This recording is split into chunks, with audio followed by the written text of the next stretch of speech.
আসসালামু আলাইকুম রহমতুল্লাহি বারাকাতুহু। আলহামদুলিল্লাহি রাব্বিল আলামিন। আব্দুস সোবহান ভাই, সূরা বাকারার একটি আয়াত 62 নম্বর আয়াত, যে আয়াতে সরাসরি যে তর্জমা, সেই তর্জমার মাধ্যমে কারো কারো বিভ্রান্তি এসেছে। সেটি ছিল এমন যে যারা ঈমান গ্রহণ করেছে, চাই তারা হাদু হোক, ওয়ান্নাসারা হোক, অথবা সাবিন হোক, যারা আল্লাহ তাআলার প্রতি ঈমান এনেছে বা পরকালের প্রতি এবং সৎকর্ম সম্পাদন করেছে, তাদের জন্য কোনো ভয় নেই, চিন্তাও নেই। তো এই আয়াতের সরাসরি তর্জমার সংক্ষিপ্ত তর্জমার মাধ্যমে কারো কারো মনে হতে পারে যে তাহলে প্রত্যেক ধর্ম আপন আপন জায়গাতে ঠিক। তার মানে ইহুদিরা তারাও ঠিক, তারপরে নাসারা তারাও ঠিক, এরপরে সাবিনা তারাও ঠিক। তো সাবিন এটাও একটা এখনও ইরাক থেকে শুরু করে তুর্কিস্তান এবং বহুত বড় একটা অংশ আছে যারা তাওহীদের উপরে বিশ্বাস রাখে কিন্তু কোনো নবী রাসূলকে মানতে চায় না, বা কেউ কেউ তারকারও পূজা করে, এমনটি জানা যায়। আর ইহুদি তো ইহুদি, নাসারা তো নাসারা, আমরা জানি ইহুদি এবং খ্রিস্টান। হ্যাঁ জি, এখানে আসলে এই আয়াতটি কোনো বিভ্রান্তির নয়, বরং এখানে মূলত আল্লাহ তাআলা যে ওটা দেখার বিষয় নয় যে সে ইহুদি নাকি নাসারা নাকি কোন ধর্মে, সেটা দেখার বিষয় নয়। যারাই আল্লাহ তাআলার প্রতি আনবে ঈমান, কারণ হলো যে রাসূলুল্লাহ সাল্লাল্লাহু আলাইহি সাল্লামের সময়কালে ইহুদি এবং নাসারা তারা যেহেতু ছিল, তাদেরকে এটি আহ্বান করা হয়েছে যে তোমরা যে যেখানে আসো, তোমরা তোমাদের নবীর সময়কালে সেই নবীর উপর যতক্ষণ ঈমান রেখেছো ততক্ষণ পর্যন্ত তোমরা সঠিক। তার মানে নাসারারা, নাসারারা তারা ঈসা আলাইহিস সালাতু ওয়াস সালামের প্রতি, যেমন ওয়ারাকা ইবনে নফল, সে সঠিক পথের উপরে ছিল, খ্রিস্টান ধর্মের উপরে ছিল, কারণ প্রত্যেক ধর্মের মূল যে বিষয়টি সেটি কিন্তু তাওহীদ। পরবর্তীকালে পণ্ডিতরা বা আলেমরা বা ওই পাদ্রীরা তারা ধর্ম বিকৃত করেছে, যেভাবে করে মুসলমানদের মধ্যে নামধারী আলেম, নামধারী মুফতি, নামধারী কি বলে বিভিন্ন রকমের শিরক আর বেদাতের আড্ডাখানা খুলে বসেছে। তো এখানে মূল বিষয়টি ছিল যে চাই সে ইহুদি থেকে আসুক, নাসারা থেকে আসুক, চাই, কারণ ওই সময় এই তিন ধর্মের লোকজন অ্যাভেলেবেল ছিল, চাই তারা সাবিন থেকে হোক, তারা যদি আল্লাহ তাআলার প্রতি ঈমান আনে, পরকালের প্রতি ঈমান আনে, এবং আমিলা সালিহান শব্দের অর্থ হলো যে আমিলা সালিহান মানেই হলো যদি তারা মুসলিম হয়। তাহলে এবার তর্জমা করেন তো, যেহেতু আমিলা সালিহান সূরা আসর পড়েন, কোরআনুল কারীমের তাফসীর লিখতে হবে কোরআনুল কারীম থেকে। কোরআনুল কারীমের এক আয়াত কিন্তু হাজারো আয়াত 100-200 আয়াত নয়, হাজারো আয়াত আছে যেখানে আল্লাহ তাআলা ঈমানকে টার্ম অ্যান্ড কন্ডিশন করেছেন, শর্ত শরায়েত লাগিয়েছেন। কারণ রাসূলুল্লাহ সাল্লাল্লাহু আলাইহি ওয়াসাল্লামের উপরে যা কিছু নাজিল হয়েছে, একেবারে শুরু থেকে নিয়ে সূরা বাকারা থেকে শুরু করে 100 নয়, 200 নয়, হাজারের উপরে আয়াত আছে যে রাসূলুল্লাহ সাল্লাল্লাহু আলাইহি ওয়াসাল্লামের প্রতি ঈমান আনতে হবে। তাহলে এখানে মান আমানা ওয়া আমিলা বিল্লাহি ওয়াল ইয়াউমিল আখির ওয়া আমিলা সালিহান, এই ওয়া আমিলা সালিহান শব্দের অর্থ হলো যে যেই ধর্মেই থাকো না কেন তাকে ইসলাম ধর্ম গ্রহণ করতে হবে। কারণ ওয়া আমিলা সালিহানের ব্যাখ্যা হলো সৎ আমল। আল্লাহ তাআলার কাছে ঈমান ব্যতীত সৎ আমল হলো ওই রকমের যেমন নাকি একবিহীন জিরো। 100 জিরো লেখেন, কোনো দাম নেই, পিছনে এক নেই। তাহলে এক মানেই হলো আল্লাহর প্রতি ঈমান, রাসূলুল্লাহ সাল্লাল্লাহু আলাইহি সাল্লাম, নবী মুহাম্মদুর রাসূলুল্লাহ সাল্লাল্লাহু আলাইহি সাল্লাম। কারণ আগের ভার্সন সব শেষ। চাই তুমি নাসারা থেকে হও, চাই তুমি সাবিন থেকে হও, চাই তুমি ইহুদি থেকে হও, তোমাকে আসতে হবে এই ক্যাটাগরি, মান আমানা বিল্লাহ, আল্লাহর প্রতি ঈমান, পরকালের প্রতি ঈমান, ও আমিলা সালিহান, আল্লাহ তাআলার ঈমানের সাথে রাসূলুল্লাহ সাল্লাল্লাহু আলাইহি সাল্লাম প্রতি ঈমান। কারণ সূরা বাকারা থেকে শুরু হবে, ওয়াল্লাযীনা ইউমিনুনা বিমা উনজিলা ইলাইকা ওয়া মা উনজিলা মিন ক্বাবলিক ওয়া বিল আখিরাতি হুম ইউকিনুন উলাইকা আলা হুদাম মির রাব্বিহিম ওয়া উলাইকা হুমুল মুফলিহুন। এখান থেকে প্রত্যেক পৃষ্ঠায় এটা একেবারে সূরা বাকারার প্রথম এই 3 নম্বর আয়াত, 4 নম্বর আয়াত পাঠ করলাম, 5 নম্বর আয়াত পাঠ করলাম, এভাবে করে একেবারে এই 30 নম্বর পারা পর্যন্ত আল্লাহ তাআলা শর্ত করেছেন আল্লাহর প্রতি ঈমানের সাথে রাসূলুল্লাহ সাল্লাল্লাহু আলাইহি ওয়াসাল্লাম। আর হাদিসেতে স্পষ্টই করে বলা হয়েছে যে লা ইয়াদখুলুল জান্নাতা ইল্লা মুমিন, মুমিন ব্যতীত কেউ জান্নাতে প্রবেশ করতে পারবে না। অন্য হাদিসে এসে যদি মুসা আলাইহিস সালাতু ওয়াস সালাম জীবিত থাকতেন তাহলে মুসা আলাইহিস সালামকেও মোহাম্মদ সাল্লাল্লাহু সাল্লামের অনুকরণ করা বাধ্য হতো। তাহলে অ্যাগেন ওয়েট অ্যান্ড সি, আসো, ঈসা আলাইহিস সালাম পৃথিবীতে আসবেন, তিনি কি নবী হিসেবে আসবেন? আরে উম্মত হিসেবেই আসবেন, নূতন কোনো শরীয়ত না, বরং তিনি মোহাম্মদ সাল্লাল্লাহু সাল্লামের শরীয়তে অনুসরণ করবেন। তার মানে আরও স্পষ্ট হয় যে তোমরা নাসারা হও, সাবিঈন হও। আরে তোমাদের নবীও যদি থাকতো, নাসারা তোমাদের নবী মুসা আলাইহিস সালাতু ওয়াস সালাম, হ্যাঁ নাসারা তোমাদের নবী ঈসা আলাইহিস সালাতু ওয়াস সালাম, হাদু ইহুদিরা তোমাদের নবী মুসা আলাইহিস সালাতু ওয়াস সালাম। সেই নবীও যদি মোহাম্মদ সাল্লাল্লাহু আলাইহি ওয়াসাল্লামের সময়কালে থাকতো, তাহলে তারা মোহাম্মদ সাল্লাল্লাহু আলাইহি ওয়াসাল্লামের অনুকরণ করা ব্যতীত তারা জান্নাতেই প্রবেশ করতে পারতো না, কারণ এটা শর্ত। তো এই কারণে এখানে এই বিভ্রান্তির কিছুই নেই, বরং প্রত্যেক ব্যক্তি যেই জায়গা থেকেই হোক না কেন, তোমাদেরকে এই যে ও আমিলা সালিহানের ব্যাখ্যাই হলো যে তাদেরকে মুসলমান হওয়াটা শর্ত। কারণ মুসলমান ও আমিলা সালিহান তখনই হয় যখন ঈমান গ্রহণ করা হয়, তারপরে ভালো কাজ করা হলে সেটাই হয় ও আমিলা সালিহান, আর তা না হলে সেগুলোকে ও আমিলা সালিহান বলা হয় না। পৃথিবীতে বহু দানশীল ব্যক্তি, হ্যাঁ, এমনকি ইন্ডিয়ার প্রেসিডেন্ট মহাত্মা গান্ধী, তারপরে মাদার তেরেসা, এভাবে করে পৃথিবীতে বহু ব্যক্তিবর্গ যারা মানুষের কল্যাণে বহু ধরনের কাজ করেছে। হ্যাঁ, আইনস্টাইন যেমন বিজ্ঞানের দৃষ্টিতে কাজ করেছে, বিভিন্ন সেক্টরে বিভিন্ন বিখ্যাত প্রখ্যাত মহান ব্যক্তিত্ব, তারা এমন কিছু কাজ বাজ করেছে যেগুলো দ্বারা লক্ষ কোটি মানুষ তারা উপকৃত হচ্ছে, কিন্তু সেগুলো আমিলা সালেহান নয়। কেন নয়? যেহেতু তারা ইমানদার নয়। আর ইমানদার যদি না হয়, আল্লাহ তাআলা সেগুলোর কোনো বিনিময় দিবেন না। কোরআনুল কারীমে আল্লাহ তাআলা বহু জায়গাতে কথা বলেছেন।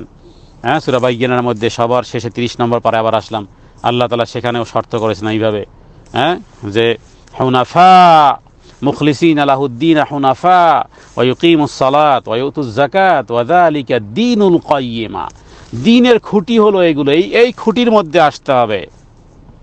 আমা উমিরু, আল্লাহ নির্দেশ করতেছেন ইল্লা লিয়াবুদুল্লাহ, যে শুধুমাত্র কেবলমাত্র একমাত্র ইবাদত করতে হবে আল্লাহ তাআলার সন্তুষ্টির উদ্দেশ্যে। আর ক্যাটাগরি হবে মুহাম্মদুর রাসূলুল্লাহ সাল্লাল্লাহু আলাইহি ওয়াসাল্লাম। উমিরু মানে এটাই, দুই জিনিস ছাড়া আমাদের কোনো আমল কবুল হবে না, এক্সপাস হবে। আল্লাহ বলেছেন ওয়াকাদিমনা ইলা মা আমিলু মিন আমাল ফাজআলনাহু হাবাআম মানসুরা। আল্লাহ তাআলা আমলকে বরবাদ করে দিবেন, ধুলায় ধুলিকণার মতন। তাহলে টার্ম অ্যান্ড কন্ডিশন হলো দুটি, এক হলো যে আল্লাহর সন্তুষ্টি থাকতে হবে বারকরার। হ্যাঁ, সহিহ বুখারী প্রথম হাদিসটি এটাই দালালত করে। সহিহ বুখারীর 1 নম্বর হাদিস, 1 নম্বর হাদিস কি? ইন্নামাল আমালু বিন্নিয়াত। হ্যাঁ, কোন নিয়তে করা হয়, তার মানে আল্লাহর সন্তুষ্টি নিয়ত যদি থাকা হয় তাহলে আবার হয়। আর দ্বিতীয় দ্বিতীয় হলো যে যেই কর্মপন্থা পদ্ধতিটি অবলম্বন করতে হবে সেটি যেন রাসূলুল্লাহ সাল্লাল্লাহু আলাইহি ওয়াসাল্লামের দিক নির্দেশনা মোতাবেক হয়। তাহলে তাদের জন্যই আল্লাহ তাআলা এই সূরার শেষের দিকে বলেছেন যে রাদিয়াল্লাহু আনহুম ওয়া রাদু আন। আল্লাহ তাআলা তাদের প্রতি সন্তুষ্ট হয়েছেন, তারাও আল্লাহর প্রতি সন্তুষ্ট। আল্লাহর পক্ষ থেকে সাহাবায়ে কেরামের প্রতি স্টাম্পিং এসে গেছে। নবীজি বারবার একই কথা বলেছেন। আবার যদি সূরা বাকারা প্রথম পেজের মধ্যে যায়, তাহলে আল্লাহ তাআলা এখানে বলছেন যে ওয়াইদা কিলা লাহুম আমিনু কামা আমানান নাস। লোকদেরকে যখন বলা তোমরা ঈমান আনো তাদের মতো করে, এই লোকদের মতো। এই লোক বলে কারা? এরা হলো সাহাবায়ে কেরাম রিদওয়ানুল্লাহি তাআলা আলাইহিম আজমাইন। আবার সূরা তাওবার 111 নম্বর আয়াতেও আল্লাহ তাআলা তাদের কথা উল্লেখ করেছেন। এই আনসার এবং এই মুহাজির আল আনসার, তাদের কথা উল্লেখ। গোটা কোরআনুল কারীমের থরে থরে সাজানো যে মুহাম্মদ সাল্লাল্লাহু আলাইহি ওয়াসাল্লামের অনুকরণ করা ব্যতীত জান্নাতে যেতে পারবে না। নবীজি সহিহ মুসলিমের মধ্যে বলেছেন মান আতানি দাখালাল জান্নাহ ওয়া মান আসানি ফাকাদ আবা। যে ব্যক্তি আমাকে অনুসরণ করবে সে জান্নাতে যাবে, তবে জান্নাতে যাবে না যে আবা। সাহাবায়ে কেরাম বলেছেন ক্বালু ইয়া আবা, ইয়া রাসূলুল্লাহ, আবা শব্দের অর্থ কি, বা আবা মানে কি বুঝিয়েছেন?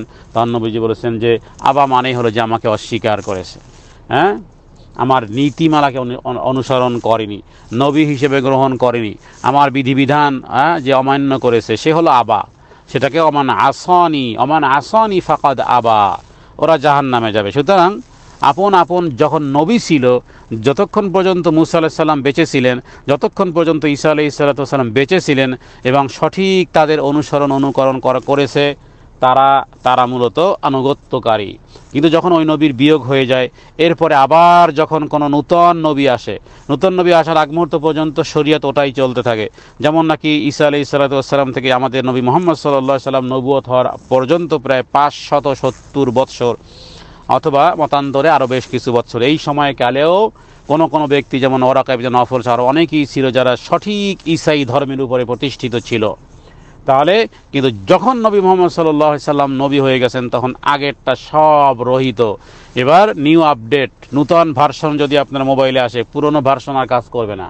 সফটওয়্যার, নূতন সফটওয়্যার আসলে আপনাকে নূতন আপডেট দিয়ে আপনাকে তখন সেখানে কাজ করবে। তাহলে সেই সমস্ত আসমানি গ্রন্থের আপডেটওয়ালা বিষয় হলো কোরআনুল কারীম। আসমানি যত গ্রন্থসমূহ আছে 360খানা সহিফা সহ বড় বড় যে সমস্ত তাওরাত এবং জাব্বুর এবং ইনজিল, সব কিছুর সমষ্টি হলো কোরআনুম মাজিদ, কোরআনুল হাকিম, বাল হুয়া কোরআনুম মাজিদুন ফি লাওহিম মাহফুজ। এটা হলো লেটেস্ট ভার্সন, সর্বশেষ ভার্সন, কিয়ামতের আগ মুহূর্ত পর্যন্ত ভার্সন। নবীজি যেহেতু খাতামুন নবী, নবীজি বলেছেন খাতামুন নবী লা নাবিয়্যা বাদি, আমি হলাম সর্বশেষ নবী, আমার পরে আর কোনো নবী নেই। কোরআনুল কারীমে আল্লাহ তাআলা সেই স্টাম্পিং করেছেন, মা কানা মুহাম্মাদুন আবা আহাদিম মিন রিজালিকুম ওয়ালাকিন রাসূল ওয়া খাতামান নবী ওয়া খাতামান নবী ওয়া কানা আল্লাহু বিকুল্লি শাইইন আলিম। মদিনার মসজিদে নববীতে রাসূলুল্লাহ সাল্লাল্লাহু আলাইহি সাল্লামের কবরের উপরে আয়াত লেখা আছে, ওয়া খাতামান নবী, সর্বশেষ নবী। বুখারীতে বলা হয়েছে আনা খাতামুন নবী লা নাবিয়্যা বাদি, আমার পরে আর কোনো নবী নেই। অতএব এই লেটেস্ট ভার্সন চলতেই থাকবে ইসরাফিলের সিংহায় ফুৎকার দেওয়ার আগ মুহূর্ত পর্যন্ত। যারাই অনুসরণ করবে, যারা সঠিকভাবে অনুসরণ করবে, তারা নবীজি দলে থাকতে পারবে। আর যারা এদিক সেদিক করবে, নাম দিবে আহলে সুন্নাত ওয়াল জামাত, কিন্তু কাজ করবে বেদাত, সহিহ বুখারীর হাদিস অনুযায়ী, তাহলে তারাও জান্নাত, তারাও জাহান্নামী। আর যদি কোরআন থেকে দলিল নিতে, তাহলে খুলুন সূরা ইউসুফ, 12 নম্বর পারা সূরা ইউসুফ খুলুন এবং আয়াত নম্বর সার্চিং করুন 106। আল্লাহ তাআলা বলেছেন যে মানুষের মধ্যে অনেক ব্যক্তি আছে যে তারা মুমিন দাবিদার, ওমা ইউমিনু আকসারুহুম বিল্লাহি ইল্লা ওয়া হুম মুশরিকুন, কিন্তু ওরা মুশরিক। কে বলতেছেন? আল্লাহ তাআলা বলতেছেন। কোথায় আছে? সূরা ইউসুফের মধ্যে আছে, আয়াত নম্বর 106। মুমিন দাবি করলেই হবে না, মুমিন দাবি করার পরেও আপনি মুশরিক হতে পারেন। কেন? যেহেতু রাসূলুল্লাহ সাল্লাল্লাহু আলাইহি ওয়াসাল্লাম আনিত বিধানের সাথে আপনার শুধু নামকা অস্তের যে আমি মুসলমান, আমি এইটা, আমি সেইটা, কিন্তু আপনার কর্মপদ্ধতি অথেন্টিক নয়। যা খুশি তাই করেন, যেভাবে খুশি সেভাবে ব্যাখ্যা বিশ্লেষণ করেন। মনে রাখবেন, কোরআনুল কারীম দ্বারাই, কোরআনুল কারীমের অপব্যাখ্যার মাধ্যমে মানুষ বিভ্রান্ত হয়। 73 দল জাহান্নামে যাবে কোরআনের অপব্যাখ্যা করার মাধ্যমে, হাদিসের অপব্যাখ্যা করার মাধ্যমেই এরা বিভ্রান্ত হবে। ব্যাখ্যা কার কাছ থেকে নেবেন? সৌদি আরবের ইমাম সাহেবের কাছ থেকে, না ঢাকা বাইতুল মোকাররমের ইমাম সাহেবের কাছ থেকে? কারো কাছ থেকে নয়। কোরআনুল কারীম এবং হাদিস থেকে এটা প্রমাণিত হয়। নবীজি যেই হাদিসে বলেছেন যে আমার উম্মত 73 দলে বিভক্ত, সবাই জাহান্নামে, একদল জান্নাতে, সাহাবায়ে কেরাম যখন প্রশ্ন করেছিলেন তারা কারা, তখন নবীজি কি বলেছিলেন? সেটাই হলো অ্যান্সার। ব্যাখ্যা কার কাছ থেকে নেবেন? সাহাবায়ে কেরামের কাছ থেকে ব্যাখ্যা নেবেন, কোনো মুফতি সাহেবের কাছ থেকে না, কোনো 100 বছর আগের না, বরং সাহাবায়ে কেরাম এই সম্পর্কে কি বলেছেন নবীজি সেটাই বলেছেন। ইমাম তিরমিজি হাদিসটি এনেছেন যে মা আনা আলাইহি ওয়া আসহাবি, আমি এবং আমার সাহাবায়ে কেরাম যেই মত, যেই পথ, যেই বিষয়টি আমরা যেইভাবে অনুমেয়, সেইভাবে সেই মতের উপরে যারা আসবে তারাই জান্নাতি। অতএব কোরআনুল কারীমের মন মতো ব্যাখ্যা যেমন করা যাবে না, সাহাবায়ে কেরাম, বিশেষ করে রাইসুল মুফাসসিরিন আব্দুল্লাহ ইবনে আব্বাস, আব্দুল্লাহ ইবনে মাসউদ রাদিয়াল্লাহু তাআলা আনহু, আরও যে সমস্ত সাহাবায়ে কেরাম, তাবেঈগণ, সেখান থেকে তাবেঈগণ, সেখান থেকে তাবেঈগণ, সেখান থেকে আইম্মায়ে মুজতাহিদগণ, সেখান থেকে সালফে সালিহিনগণ, যেইভাবে নির্ভরযোগ্য সূত্রে যে সমস্ত ব্যাখ্যা বিশ্লেষণ করেছে, সেই পরম্পরা সিলসিলায় আপনাকে আসতে হবে। তাহলে আপনি সঠিক মাপকাঠিতে থাকবেন। আলমারি ফালমারি কিতাব আর এরপরে হাদিসের কোনো কিতাব নয়, কেচ্ছা কাহিনী, বিভিন্ন হিস্ট্রিক্যাল কিতাব আপনার যখন হাদিসের বিরুদ্ধে দাঁড় করায়, তাদের ভয় করা উচিত যে রাসূলুল্লাহ সাল্লাল্লাহু আলাইহি ওয়াসাল্লামের কথার বিপরীতে সারা পৃথিবীর মানুষও যদি কোনো কিছু বলে, সেটা গ্রহণ করা হয় না। কারণ নবীজি যা বলেছেন মা ইয়ানতিকু আনিল হাওয়া ইন হুয়া ইল্লা ওয়াহয়ুন ইউহা। তাহলে তিনি যেই কথা বলেছেন, বর্তমান সময় সবচেয়ে বড় ফিতনা আহলে কোরআন নামের বড় ফিতনা। কারণ এরা শুধু কোরআন মানবে, হাদিস মানবে না। হাদিস যদি না মানেন, তাহলে তাদেরকে বলা উচিত তোমরা কোরআনও মানো না। এই বিষয়ে আমরা একাধিক আলোচনা করেছি। সুতরাং বিভ্রান্তি হওয়ার কোনো সুযোগ নেই। যারা বিভ্রান্তি হবে তাদের রেসপন্সিবিলিটি তাদের।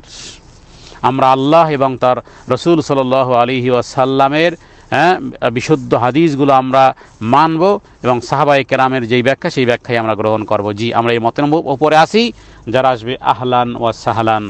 এবং প্রত্যেক ব্যক্তির উচিত আপন আপন দালিলিকভাবে তাদের জীবন পথ চলা। আল্লাহ সহজ করে দিক। জাযাকুমুল্লাহ, বারাকাল্লাহু ফি হায়াতিকুম। আসসালামু আলাইকুম ওয়া রাহমাতুল্লাহ।